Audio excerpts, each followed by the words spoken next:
This week on New to You, Watering Hole Part 2, Crowd Crush, the crowd crush phenomenon.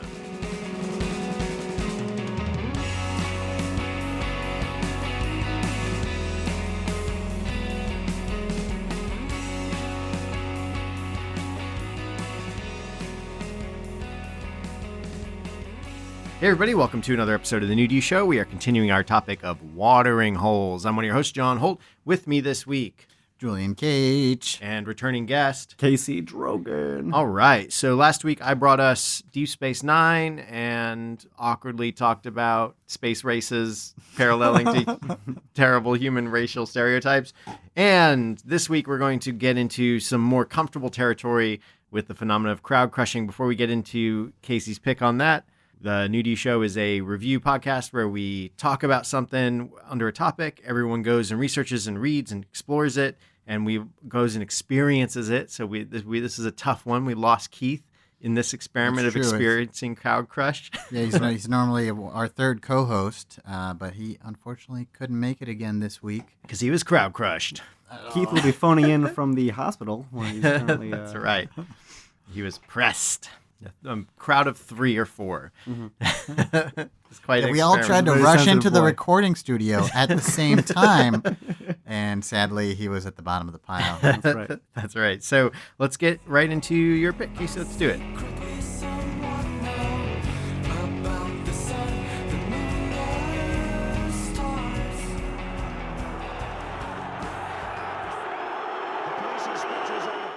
At 6 minutes past 3, police ordered the players off the pitch.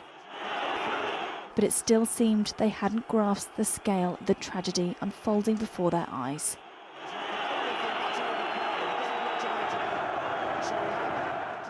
It wasn't until 12 minutes past 3 that the first medic, a St. John's ambulance volunteer, climbed over the fence onto the terrace. By then, people had already died or were dying. At the back and front of the pen, supporters were trampled in the desperation. Others tried to get out however they could. Then, at 16 minutes past 3, the first ambulance arrived pitchside. But that was already too late for 96 fans. All right, so crowd crush is a fascinating phenomenon that I read about a little while ago that kind of struck a morbid fascination in me just with this level of so the phenomenon of crowd crush is where in a crowd that gets denser to about 8 people per square meter, I think is what it is when you lose the ability to move on your own and the crowd as a whole begins to move as a fluid. And so you can see demonstrations of this in like videos of really crazy concerts where there's literally shock waves and ripples moving through people. And it can be a lot of fun if you're at a show and you're kind of riding and surfing this wave, but it's also incredibly dangerous. So there's a number of scenarios like there was this crazy fire, something station fire. The station, yeah. The station nightclub. The station nightclub fire, where people were literally walled off a door with 10-foot high pile of people where no one could get through. Or you look at a scenario like the Hajj disaster in 2015, where you have this incredible heat and you have, hundreds of thousands of people flocking to go see Mecca, and people just start dropping like flies because the density is so great that people literally start asphyxiating, not from being trampled, which is a common misconception, but you actively, it's called a compressive asphyxiation, where you're pressed so firmly between people that you actively can't push air in or out of your lungs, and that you just are literally squeezed to death, like you're being pressed into a garbage disposal unit, or there was like that witch. There's a torture and like a witchcraft where they would lay you on a board, put another board on top of you, and then pile stones on that board and it was called pressing. Exactly. But you would just press someone to death like that. Just like that. Yeah. Exactly. Yeah, but instead of boards, it's people. It's people. Equally as depressing. It actually reminded me of this other fun fact I learned about asphyxiation, where if you're ever trapped in an avalanche, what winds up killing you isn't that you suffocate to death from the snow, because snow is porous, but as you exhale, you begin to exhale moisture, and that freezes a cocoon around your head, which is not porous, which then you literally, as you breathe, you slowly suffocate yourself. Yeah, because one of the that's messed tricks up. for that was like there's a couple things. One thing they say breathe into your shirt. Mm-hmm. Two, they say spit into your shirt to get direction. Mm-hmm. Like because you'll create a cavity, you can see, you spit, and you'll see because when you're in an avalanche, you're rolled. You don't know which way is up. So it's also about like figuring out what direction you need to be facing to get out. Wow, John, you're very prepared for this scenario. Yeah. Now, if you're being crowd crushed at the top of a top of a mountain, Good luck. yeah, Godspeed to that. Totally. So yeah, crowd crush is it's known to be strong enough to bend walls and knock over structures and everything. It's an incredibly powerful force because you literally just have the force of an entire crowd with you pressing against these things. So it's incredibly deadly. There is one fantastic interview that I think is going to be linked to under this podcast with someone who actually wound up surviving one of these crowd crush experiences, where the trick is that you literally ball into the fetal position underneath this crowd of people, which creates, similarly to when you open up your shirt under an avalanche, it creates this little pocket of air for you to breathe. And in addition, the people on top of you, and I think in this guy's case, people on top of you wind up taking a lot of the brunt of the force. So if you're ever knocked down in one of these scenarios, which is the real danger, if you ever find yourself in one of these crazy scenarios, the best thing you have to do is do not fight the push of the crowd. Just try and stay as upright as possible. Right, and try to work your way sideways and diagonally back out of the. You want to be in the back. You want to be out of the the back. one pushing forward.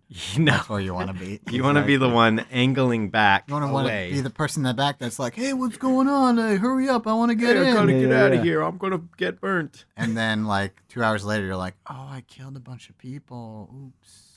Yeah. How many times have I said So- that after a night out? So how did you discover? Like, take us down the rabbit hole. Like, what was the germ for this fascination? Like, how did you like get on this tangent? Well, I think a big part of it was I listen to a lot of dumb loud music, and so I've been to a fair amount of these shows where this has been something that I've been a part of, and it's kind of like it's similar to like to being in a place where you miss something by if you're ever walking down the street and then a second after you take a step, a car crashes into the spot that you just were. It's like there's this weird moment where you realize, wow, that could have easily been me in any number of these situations. And so there was a certain kind of relatability that I found with the phenomenon. So have you been in like mosh pit type situations? Yeah, absolutely. And at the time, it's a lot of fun because because there's this kind of lack of control and the energy of the crowd can take you up out of it. And so it's this weird kind of realizing that it was sort of actually a wake-up call for me. I've actually been kind of nervous of going to like these kinds of high population events ever since I read these articles and saw these interviews. It'll do that to you. It certainly will, researching and growing older. I remember also hearing about, what was that fire in Oakland? The artist lofts. Yeah, the space. like, It was sort of- called the Spaceship or something Yeah. like that. Yeah, it was a similar vibe where, how many times have I been in just some crazy art show in like somebody's weird basement where people are like pissing on themselves and like branding each other and all kinds of weird shit. And it's like, you don't, and like all you look the at, time. yeah, all the time. Yeah, dude. Yeah. Just this morning. Yeah, exactly. That's right. Yeah, I thought it smelled a little like ham hocks in here. Yeah, so there was a certain level of these seemingly fun, joyous events can go wrong so quickly, and also just the kind of the fascination of wow, it's so interesting how when a lot of individual components get together, they can start to act in these really large, interesting ways that in the same way that water is going to act or wind is going to act. And so it was this kind of very interesting tie-in to, it's like you're in these things and you feel so alive and you feel so human when you're in these shows, but then you're simultaneously just being a part of this kind of physics experiment, Right. where you're just being played on by gravity and by the force of the things around you. And so it's kind of an interesting contrast that was just Cool. So had you like stumbled upon that one sort of Reddit post that you sent, and then that sort of sent you further down into exploring this? Yeah, absolutely. Yeah, no, I was looking at like cat photos and stuff like that. I was like looking at cat photos and planning my next concert and visit to the Hajj. and then I read this article, and then it was just I had to learn more about some of the scenarios that happened with these things, and watching interviews with people that had survived them, and learning more about safety at these kinds of things and how to protect yourself in that type of situation. Yeah, so, because the article talks, or the post kind of talks about this, they say when you start to notice that, like basically you're in this situation, probably when you start feeling the movement of it, like you're being moved, you're too late. Like it's that sort of thing where you don't recognize the riptide until it's already pulling you out to sea or underwater. Have you read about any more like survival techniques beyond the like fetal position and the diagonal escape strategy? Like, what is preventative in your, or what measures have you taken that are preventative? Stay home and stay home and don't let anyone in, and don't pray to the Prophet Muhammad, blessed be his name. Yeah, just be a God-fearing Christian and stay the hell home. All right, don't go out. So here's something, like I'd say, what's the latest like big crowd I've been in? There've been a few like political protests for some reason. I mean, I just went because it seemed like a fun time. I don't know what anyone's upset about.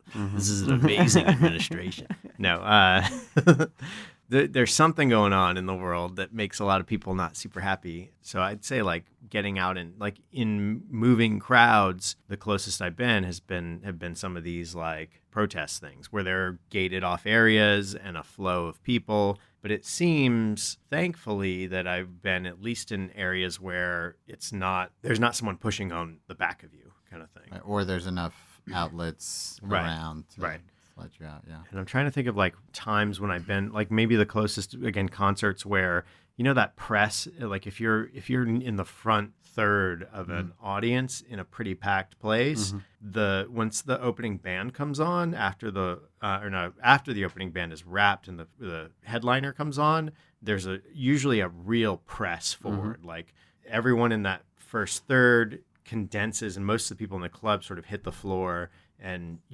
start pushing forward, and that's when you start to like, that's usually when the bouncers start yelling at people and being a little more like rah, rah, rah, if things are too rowdy, but it's sort of like pre-mosh setup is when I like, that's when I felt that. And there have definitely been cases like of crowd crush in those types of situations where there's like there were like some of the examples, because you linked to an article in the New Yorker about this phenomenon, and it talked about all kinds of different cases and stuff. And there was one example that sort of launched this expert's. He became like an expert on crowd crush. It became kind of his crusade, and it was after he studied this one concert where they were letting people in, and whoever was first was like the super fans who wanted to be up front. There was just kind of like that open floor area, and people just crushed to get in. Yeah, and several people died. Wow. In that incident. So, and that was one of the first times that they realized, like, oh, you need to have protections in place, not just for exiting in a case of an emergency, but also for egress and right, as well and like flow. Yeah. I think that's actually been a big call towards something that I've been trying to keep an eye out for, is less about, okay, obviously I'm in a crowd of people, knowing when somebody next to you is too close and when the things are closing around you, but also keeping an eye out for the infrastructure of the place you're in. I was on a porch on the second floor of a birthday party a couple of years ago, and there were about 50 people on this place, and this was right after it had just rained, and it was a wooden porch that was overhanging a garden, and it was about 15-20 feet up, and the wood was wet, and myself, and with the weight of about 15 other people, the porch collapsed. Whoa. And the whole porch slid down the side of this building. What? And landed in the goddamn garden. And you were on the porch? I was on the porch. I landed on a girl that broke. She broke my fall, and I broke both of her legs. Are you serious? I'm dead serious, man. What? When did this happen? Crazy. It was a little over a year ago. What? It was just the way the porch. And now you have 2 kids. And now I have 2 kids. That's exactly right. The owner of the house, he wound up getting sued. The landlord had to shut down the entire place. Was it a party? Yeah, it was a birthday party. Okay. It was a party, and it was a very old house. Mm-hmm. It was right in the middle of Bed-Stuy. But yeah, and so there was a level there where I should have looked around, looked at the porch, like looked at the thing that I was standing on, because so often you take for granted just the room that you're in is designed to keep people alive, and very often it's just built by, you know, it's old, or it's not built right, or like in the case of that fire in Oakland, like the place isn't set up for people to be able to evacuate safely.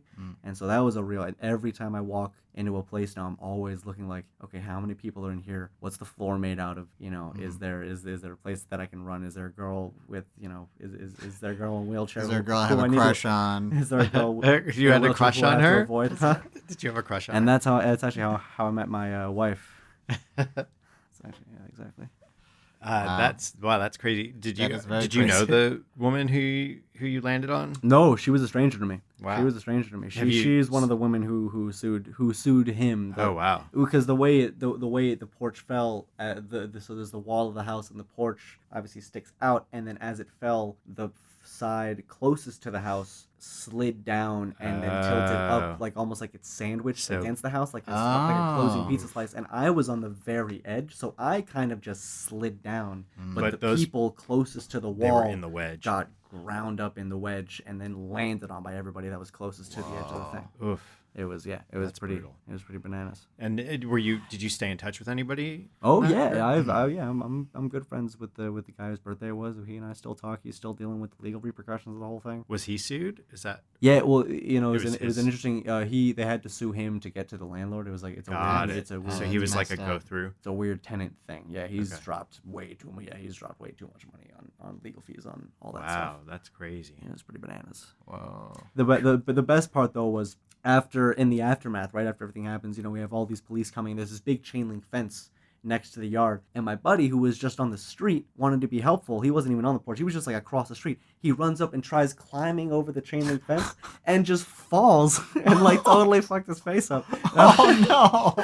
I remember seeing him later, and I was like, dude, were you on the porch or are you just a fucking idiot? Like, what happened? What happened to you, dude? And he's like, a little A, a little B. That's right. A little bit of Wow, me. wow. That's exactly right. But no, like how some people were hurt pretty bad, but nobody died. Nobody died. That's That good. was something That's that the first responders were actually really amazed by, was how often they had seen this kind of thing, and this time nobody. They've seen this kind of thing often.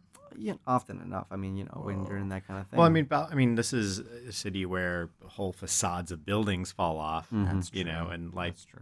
you know, these are old. Not all this architecture is new in New York. Okay, so- don't hang out in crowds. Don't hang out on porches. Yes. Don't hang out on crowded porches. Yes. Don't go chasing waterfalls. That's right. So, have you ever been in like or you, Jules, too, been in like a pressing crowd situation where you felt like, it's not a agoraphobia. I'll look up the term while you guys tell me if you've been in this I'm situation. definitely not like, I generally avoid big crowds. I'm not a big fan of that. I think because I do have that sense of that things can get out of hand or out of your control a little bit. Also, it just slows everything down. It's hard to get in. Like once you're in, it can be hard to get out, all that kind of stuff. So, you know, I had sort of like a general sense of anxiety about it, and now that I've, you know, gone down the rabbit hole on Crowd Crush, I'm, you know, Even like now I more have a so. much more specific fear, you know, with much more specific ideas of what could go wrong and images in my head as to what. But yeah, it's definitely like a fascinating topic, and definitely has a lot of morbid fascination where Yeah. you're like, oh my God, this is horrible, but I can't look away and I need to know more. You know, it definitely grabbed me that way. And I like, you know, I read the Reddit thread. I followed every link, every article. I've seen 2 documentaries on the subject, and they're both like, you know, tragic and fascinating. But the other interesting wrinkle in a lot of the situations is that basically it's often large institutions or corporations or landlords or whatever that are at fault in these situations, and they don't want to take the heat. And so the stories are always spun against the crowd. Like it's always Right. blamed on the mob, like this idea of the mob mentality that it was like people who were out of control or depraved, you know, Yeah, like they're oh, rioting. they were pushing everybody out of the way to get in the club, and that's why everybody died. But they're really, drunk. most of the time, it's just because they were not like, you know, it was a situation where crowds were expected and the right measures weren't put in place Right. for people's safety. And it's the kind of thing where it's not the fascinating thing is it's never it often happens, like there'll be people way at the front who are dying, but everyone else, it's like moving kind of slowly, and no one realizes what's happening until it's too late, which is crazy. It's like, so it's not this mad rush, this people stampeding each other. It's kind of this slow push, you know, like a and, press. and yeah. people being sort of frustrated and kind of not understanding the situation Right. that they're in. Yeah, and So it's I very like the, tragic. Like the station fire there were multiple exits, combination of not clearly marked, the bouncer being like, you can't, this exit by the stage, which would have saved a bunch of people, is for the band only. So nobody getting out that way. Did the bouncer make it out? I don't know, whatever. Fuck 'em. Yeah, so that's Hope he got out and got hit by a car. that specific situation, the station fire crush was. There was a concert going on. They used I'm sure unsafe pyrotechnics in this small club, Right. and the pyrotechnics set fire.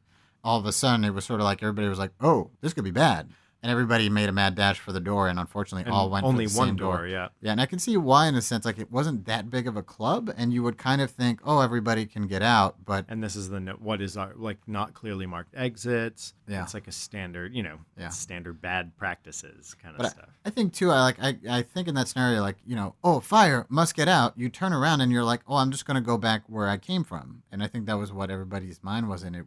No one was in this like, oh, I must follow a safety protocol and look for the fire exits. It's like, I don't know. It's like you just Yeah. don't think that way, unfortunately. There's a lot of kind of safety responses that are actually somewhat counterintuitive. Like if someone tries and throws like a haymaker or a sucker punch at you, the worst thing you can do is step back because you're just giving them more distance for their fist to connect with your face. And you're most likely to lose balance. Exactly. So, but if you push in, all of a sudden now you're just getting hit by an armpit, and then you can like hook your arm around the thing and like pull them close and grab a hold of the some other arm. like So, Yeah, bread get a baskets. couple of Mortal Kombat finishers on them. Totally. so if there's a horrible fire, just walk into the fire. One step right in the Just fire. jump right Otherwise, you're just giving it more room to burn you. Exactly. That's exactly. You know, right. You're creating oxygen that it feeds on. you're just feeding Exactly. the fire.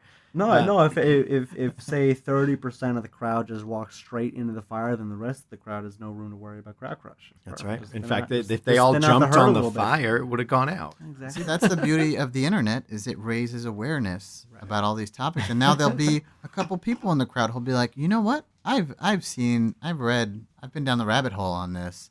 I need to go out this side door. Yeah, and so that one people will live to tell the tale. So one of the big ones that I kind of knew about through Mary, who's been on the podcast before, she told me about this one. She was reading about, because there was some recent news on it, and I'll get to that in a second. But in '89, there was, like, when you think soccer hooligans and soccer riots and people dying at soccer think thing, Britain. You think Britain. But, you think of, like, out-of-control drunken soccer fans. And in And you think 1989... Liverpool. In '89, like where a lot of this comes from is 1989. They had a big game, and just through a series of like sort of bad decisions after bad decision, they created a pressing situation where like 100 people died almost, like 96 people or something like that. I think it was 97 95 total. or 96, 97. So Is that the one with the famous photo of the chain link fence? Yes. With the people pressed up against yeah, it? yep. Wow. And it's like there's a documentary that the BBC did about it in 2016 that kind of gets you up to speed about where things were up to 2016. And they are very tasteful about not showing that stuff. But if you go you look, see just enough to be like, oh, yeah, this is not good. fuck. But you can go. I mean, if you chase the gruesome, you can go to Hillsborough crowd photos or crush photos, and you'll see like it's basically like kids and 18, 20-year-olds who were just, they look like they're, when you see someone who's like drunk, passed out on a couch, Yeah. but you're like, they're those are dead people. So it's pretty brutal. But the circumstances there, basically, the guy who was running the show was a new cop. He had never done soccer stuff before, any of this stuff. And the guy who was his predecessor was like let go because No, he was transferred. He was transferred because some of his officers had pulled a prank on another younger officer.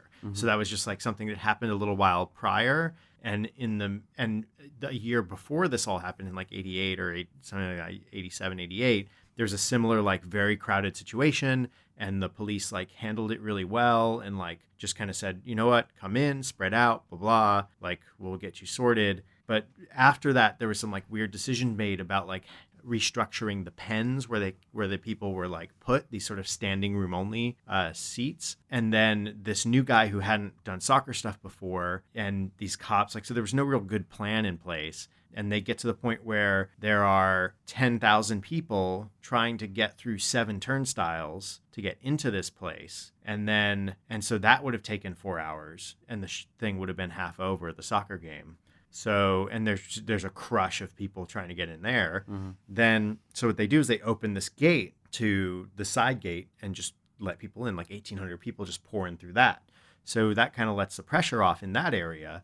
Then they come out of this thing and they look right across the way, and there's an entrance, like with stairs down this tunnel that leads out to this holding area where everybody can stand. Problem is that holding area was full, and they should have closed those doors, or like closed them most of the way. People were supposed to go like around the corner, which wasn't clearly marked, and flow into those open areas. Like there was room for everybody, but it was not there. So what happens is an already full thing just gets a press of people, and just like the crowd crush phenomena, the people in the front can barely scream, and it just got worse and worse. And meanwhile, there's people at the turnstiles still who are just like pressing trying to into get a in. crowd. They're like, yeah. we want in. They don't know what's going on. The cops aren't being helpful. Everything's going sour. And the people who were in charge were not barking orders. And we're kind of MIA, like they were kind of deer caught in the headlight. And also, like, I think it took a while. Like, that's part of what's insane about the situation. It's at a football stadium. There's television cameras. There's announcers. And there's security cameras too. The game, like, it started to happen as the game was starting, and it was like it kind of like like people were kind of seeing it happen and not quite recognizing what was going on. And then by the time they recognized what was going on, it was like no one could stop it. Right. So it was like this like public horror show kind of. Right. And it's almost like there's like those Japanese horror comics where, just people who are like twisted in on themselves. And so there are people describing in this documentary, like they go to pull someone out, they like pull on a leg, but that person's like got their own hand wrapped around someone else's leg, or like they go to pull someone out and it's like they're in a vice. They're so pressed in. There's nowhere to get them. And thankfully, people were pulling in the like balcony or just above. They're pulling people out by like one arm at a time from the back. And eventually, they like tear down. They're like tearing down. So you'll see these like footage of people like kicking down the gates and like all this stuff to like get these people free. And eventually, they start just pulling people out of this press and like laying them on the field, and like ambulance start to arrive, but then the ambulances weren't, or like no one came and took charge of that. So it's like ambulance, like someone come in. And there was never a state of emergency declared or anything like that. Right. So it's just like now the ambulances are all like messed up. They know where they can park, or the ones who have parked have like taken their keys with them. So no one can move the ambulance to make room for more ambulances or organize it. And so it was just like mess after mess after mess. And then in the wake of this, to cover their asses, the cops go, they were drinking. They were out of control. Drunken, angry mob. Liverpool Mall. And so they just try to pin this on these guys. Like they're trying to make them all sound bad, and they're telling the reporters this. They threw a couple of inflatable beach balls into the crowd just to keep. I mean, no, they spread crazy stories. Like they were claiming that after the fact, that there were people like peeing, there were drunken people peeing on the cops while they were trying to help the injured people. Like outrageous stories just like this. Total wackiness. Just and the press was like, oh, the officials are telling us this, and it's juicy material. So the press was proliferating. So it established this narrative of like the drunk, angry mob, and then the families of the deceased and some of the injured survivors then spent and they basically, all the officials doubled down on this story and didn't take full responsibility. But the beat cops and some of the first responders were putting in their official reports like, we didn't have enough radios, like this wasn't done. Like they were like putting out a real case of like, here's all the stuff that went wrong from what I see. And then those reports were modified and redacted. Yeah. And so they didn't go into the official record. There's a full cover up. Yeah. And then so it took 20 years. And that's why the documentary was released in 2016, because it took like a full 20 years for the whole case to finally come to light and for it to unravel and to not be. At first, it was like, hey, they were drunk and disorderly, and then that kind of got kind of washed away. but then they were told it was accidental. It was an accidental death. And then they were like, no, the fight is to make them declared like this was like criminally, like manslaughter, right?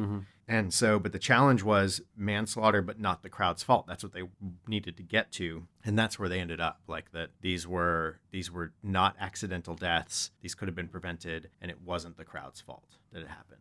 And it took them, till 2016, 2014, 2015, 2016 to get to that point. And as of 2017, like within the past couple months or so, they actually like 6 or 7 of the officials, like security officials and head of the police and all that stuff at the time, are now being indicted on 95 counts of manslaughter for this thing. So that's where it's come out. Like, so it came like full turn. It took almost 30 years for it to get to this point now, from 89 to now. Yeah, but that's like kind of a very dramatic case, especially because like government people were involved in the cover-up. Yeah. But it's a common refrain in a lot of these cases where like there was similar, like there was a Black Friday like Walmart crush situation that was just mismanaged, and Walmart's fighting it tooth and nail because they don't want to take any responsibility and open themselves up to that liability and stuff.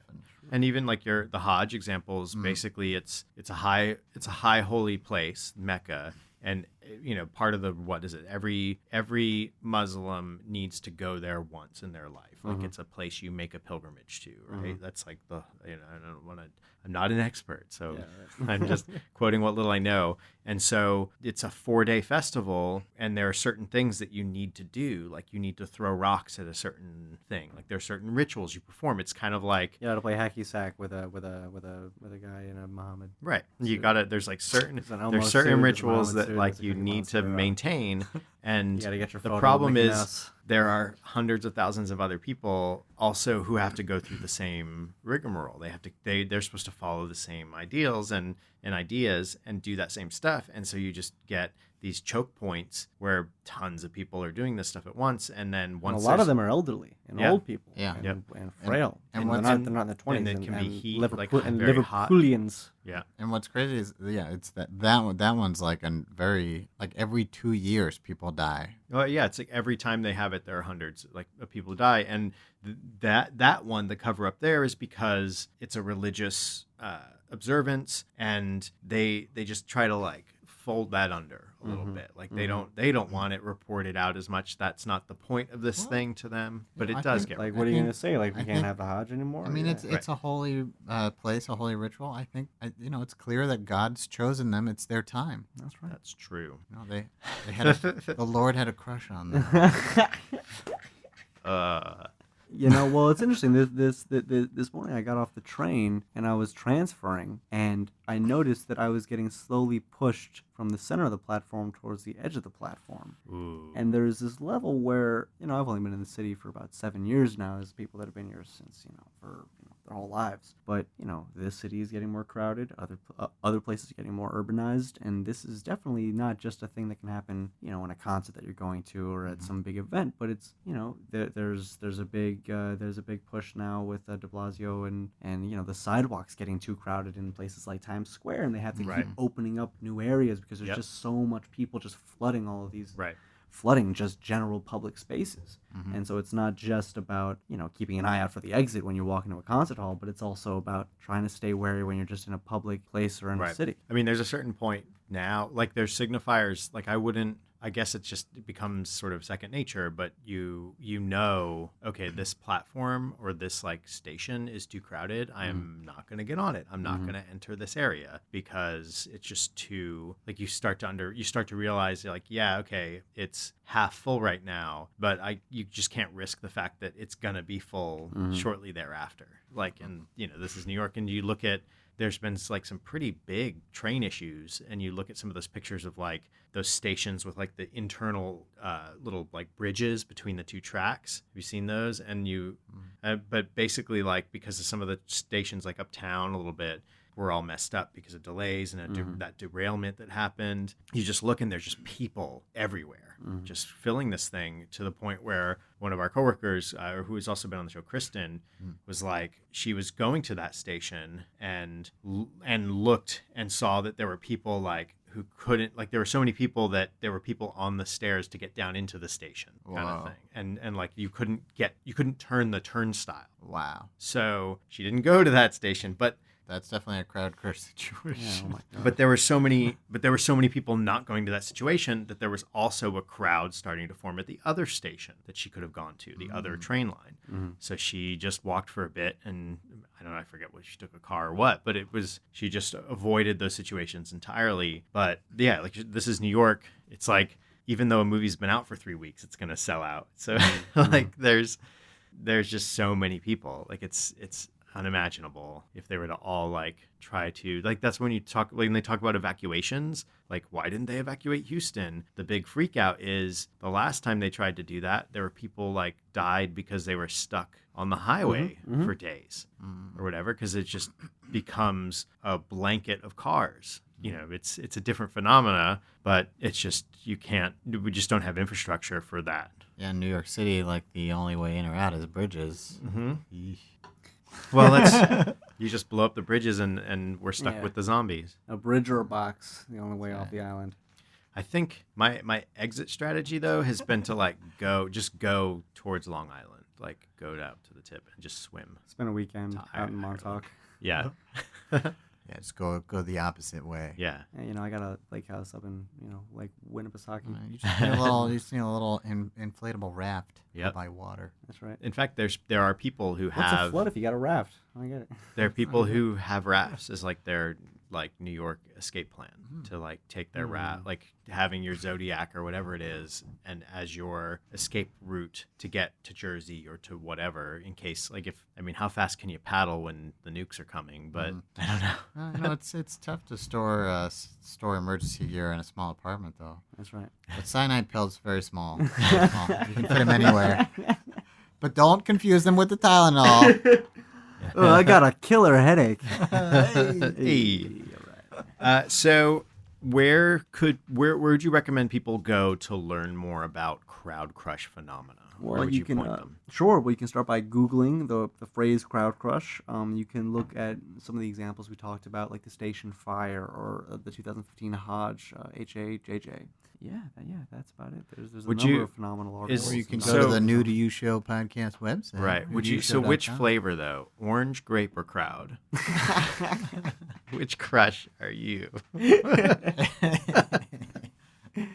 Oh, that's the Red Crush. I'm high school crush.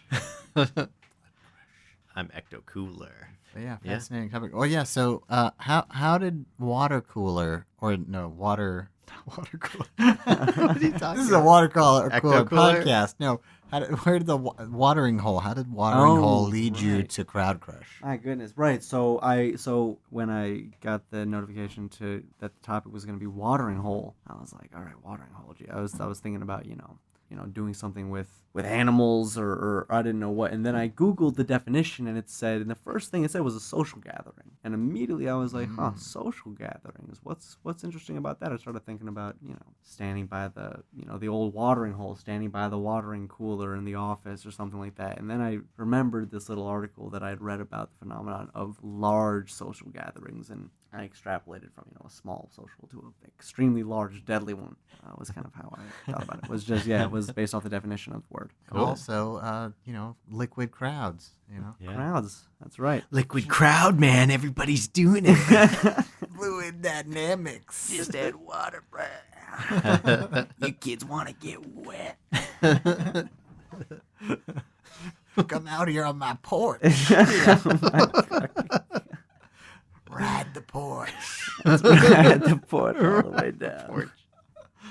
Oh man. Yeah. So it's actually, I don't know. It's agoraphobia is like one of the term of crowds. Like it's got a bunch of different in being incapacitated or socially awkward. But agoraphobia is fear of open places and crowds. But I think it encapsulates that term. That's interesting that it's both open places and crowds, because those seem kind of disparate. Yeah, I mean it's a sort of a, I think agoraphobia is a catch-all because it's like open spaces in terms of open spaces with a lot of people around, or like where you feel exposed, and then also a crowd of people where you feel like you're being lost in the crowd, or you're exposed to the crowd, or again that you're incapacitated by the crowd. So I like this phenomena almost seems like whatever the fear of being crushed is, or being like smothered, Crushophobia. Crushophobia. But whatever, I don't know. Like what's the fear of small places? Of small Claustrophobia. Claustrophobia. So it seems like it's a combination of those two. Yeah. Like your fear of being in an open space where you are confined by all the people that are filling that open space.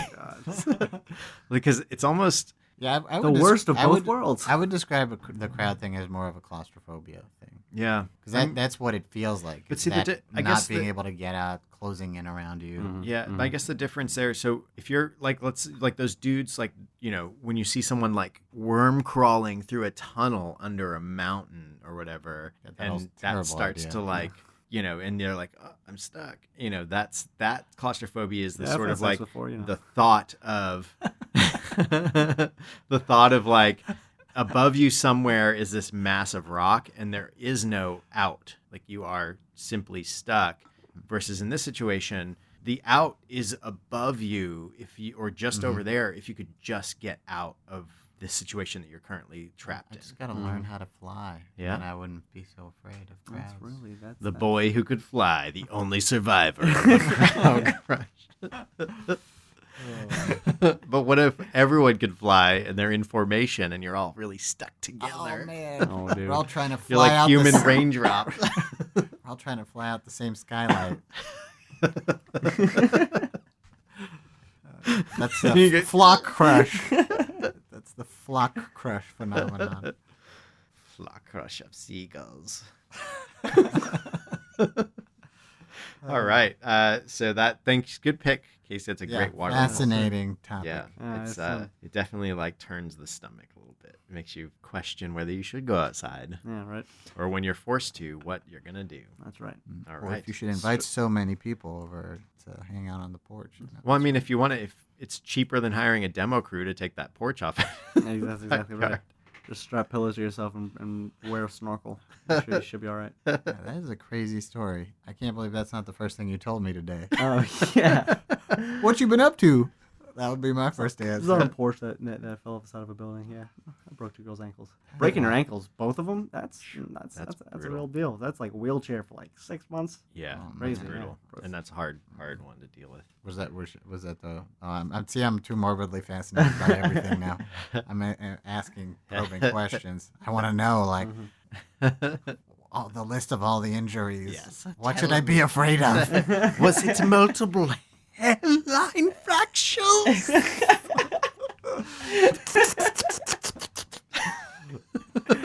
Could you taste her pain?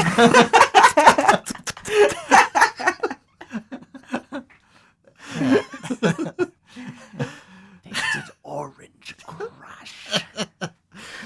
It was not like the grape of pain I was used to. Was this the sound? Was on that- her body like a pillow. What was worse, that you spilt your drink, or that you smashed their garden? Were the flowers open? Yeah, did my tomatoes make it? My tomatoes. Yeah, exactly. All right, so good pick, good watering hole pick.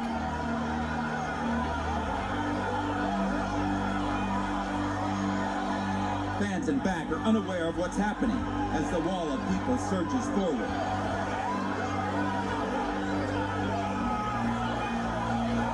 For those trapped below, ribs are broken, lungs crushed. Players and coaches rush to their aid. Suffocating bodies pulled from the pitch. There are many possible answers, such as hard work.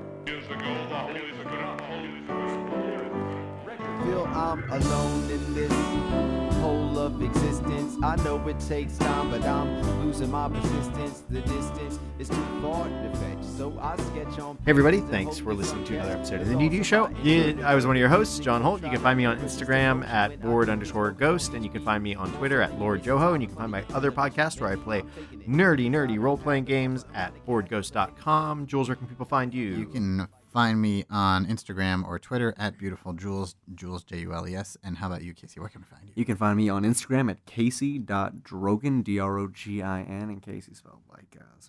All And right. if you want to see cool stuff, hit follow. Yeah, hit follow. Subscribe. Hit it. Whatever. Where can people, what's new to you, Jules? What's new to me? Oh, so I've been reading, I'm a little late to the party, but I've been reading Octavia Butler's Kindred. It's a book. It's the one where like he's in a video game and it's like the 80s is all It's nostalgic. similar but different. It's a book about a woman who, in an unexplained phenomenon, she's linked to like an ancestor who lives. So she lives in the 70s. She's a black woman who's married to a white guy, and they're both writers and they're living their normal life. But suddenly she's unexplainably thrust back into the past during the I think 1820s, so in the South. Oh, shit. So slave times. And so she's thrust back. Antebellum. You end up finding out she's linked to an ancestor of hers who was a white man. And it seems to be that whenever he's in threat for his life is when she's sort of summoned back into the past. And then the stretches of time she spends there become longer and longer. And it's all written first person perspective, so it's very immediate and action oriented and very like engaging and enthralling. It's a very like page turner kind of read because it's also just it's also just an excuse to kind of explore slavery through the eyes of a modern person, and it's just like very like researched and very like vividly imagined to where it just kind of brings that reality like way too close to home kind of thing. So it's fascinating and it's also not it doesn't treat anyone in black and white, you know what I mean? Like it does, obviously. But I mean, it's like there's Complexity. There's complexity and subtlety to all the characters, and especially the more she knows them and stuff. And you kind of also get the sense of how everyone is just kind of shaped by this system and this ideology. And it's pretty like, and there's some intense stuff. So it's a great read, really interesting, really enthralling, and disturbing, definitely. Right. Well, fun facts, trivia about this one. So the third book, the one where she goes back and leaves a book about the Civil War in the past, now the villain of the story gets a hold of that and puts some bets on the Civil War. Or slave owner Biff. Slave owner Biff. And ends up making a lot of money. And so she has to go back in time and stop him from getting that book about the Civil War. And that is what Ken Burns based his documentary on, was that book. That's what my little trivia is. That was all nonsense. Just in case you didn't know that, there's no sequel to Kindred. But Octavia Butler's written a lot of other books, which I've heard a lot of good things about, so I'm excited to check those out as well. Cool. What turned you on to this? Well, I think I'd heard a lot of, had her works recommended to me a lot, and I was kind of like, well, what's a good starting point? And this seems to be kind of like, I think it was her first novel, or at least her first breakout novel, and, I think it's also on a lot of high school reading lists type of thing, so I think it's kind of I don't know, I think it's kind of seems to be like her biggest book, the place to start, anyway. Yeah. So that's why I started there, and I was not disappointed. I remember when I was in middle school, our teacher for social studies had us all write a letter from the perspective of slaves when the Emancipation Proclamation was released, saying why we didn't want the Emancipation Proclamation to come out. What? I think it was, and I think the idea was to stretch our argumentative like muscles or something like that. I think I just went with the angle like that. We'll have nothing to do. I don't know. This seems like a really weird exercise. It was a little weird. I think that's where a lot of Trump voters came up with their arguments. Exactly right. I do remember my favorite part being though that I had to dip my little letter in coffee grinds to make the paper look old. I think that was Could you take like any point of view? Could you be like a slave owner, like writing the letter? Or was it just, You could have been a slave. I think it was one of those. like a signed kind You know, it was one of those assigned. I think half the class had to write for it, half the class had to write against it, things, and then you had to do a little bit of research. Not necessarily why you would prefer the Emancipation Proclamation to have had or had not been. But like what the popular opinions of the time might have been, and what some like historical arguments would have been. That's interesting. Like some people had to do people that were actually in the Civil War and things like that. Do you have to like choose? Were you assigned like character names? Like write a letter from Uncle Tom's perspective. Yeah, exactly. Yeah, I was little Betsy Lubner. Wow, sex swapping as well. Yeah, that's right. progressive. That's right. Was this in? I don't know if that's where I got my. Where was I don't this know- in? I don't know if that's where I got my debate skills, but it's certainly where I got my sexual preferences was in social studies. That's right. Yeah. Just call me Betsy and whip me. What? So, where was this school? Maryland. Okay, Maryland. So south of the Mason-Dixon, but not entirely. south enough. Yeah, south enough. to be a question enough, yeah. question mark. All right. Well, that Yeah. was a good show. Keith, we missed you. Yeah, we'll get his pick. We'll let you know what it was. At the end of next Teaser. episode, a little teaser. Perfect. What Keith had going on. So speaking of that, so Jules, you're up next week. You're you'll be wrapping up our watering hole with part 3. What is your pick? My pick is The Battle at Kruger. Kruger. It's a viral YouTube video. Not Kroger's. No, it's KRU, not Kroger's. That would be the crowd crush, probably. No, this is Kruger, KRUGER, which refers to Freddy? a literal animal watering hole in I think South Africa. What? And they right because they're In trying Kruger to National Park. and they're trying to stay awake as long as possible Sure. because if they fall asleep, the Battle of Kruger begins. Wes Cragen's Battle of Kruger. Yeah, so you can hear all about that next week. Cool. And people can find it on YouTube. You can find it on, just search Battle Kruger. You'll find it. You can also find it on our website, Yep. I'll link to. newtoyoushow.com. Yep. I will link to all the stuff we talked about here, where you can read some sweet articles about Crowd Crush. I will let you dig for your own videos for the most part, though. I don't want to I'll let people go down there what level they want to choose to get gruesome on this one. But I'll leave one factual post for you. And Was there anything in the local news about the porch incident? There was indeed. So maybe we'll have a link to that as well. I don't know. Yeah, I'll find it. I enough to find it. Your Or it was in the clippings. Brooklyn. It was in the Brooklyn Post or something like If that. not, you could just just draw us a picture. yeah. Perfect. And then write headline. Yeah. Headline news. Casey, porch master. Porch Porch master. surfer. Carve the gnar on somebody's birthday. Brooklyn Porch Massacre. All right. So, you can find out more about all the stuff we talked about in our various guests and hosts at newtoshow.com. You can follow us on Twitter at newtoshow, and you can subscribe and follow on your favorite podcast app. Use the new Apple podcast app. If you want to check us out, you can follow by series, because I've started to actually put our seasons in as series, because you can do that soon. But fancy. I don't know. We'll see. I don't think they've totally unlocked all that. The new phones are being announced probably by the time this episode's out. Blah, that kind of stuff. Well, I think it'll probably be tied to the new OS, right? iOS 11 or something. Yeah. But I think like next week they're going to announce the new phone. Sweet. So that'll be a few weeks from today, or back in the past. Whatever. Basically, Octavia Butler wrote about how This is just like the Star Trek episode from last week Yeah. that'll be released in Exactly. 2 weeks from now. yes, all kinds of crazy. So, gang, it may not be new, but maybe Maybe it was it's new new to to you. This pitiful life is all about the music. This pitiful life is all about the music. This pitiful life is all about the music. This pitiful life is all about the music. This pitiful life is all about the music. With him together forever. Now